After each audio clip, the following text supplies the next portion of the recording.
students of Islamic International School welcome all of you. Assalamu alaikum wa rahmatullahi wa barakatuh. Al-Malikul Quddusus Salamul Mu'minul Mu'min.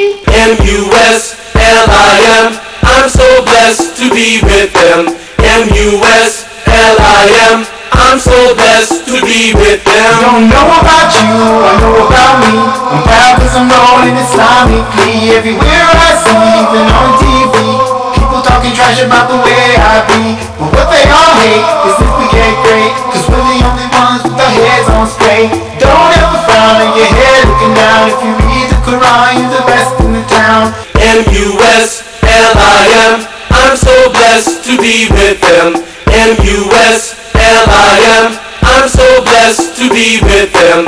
M-U-S-L-I-M, I'm so blessed to Wiz be Kids with them.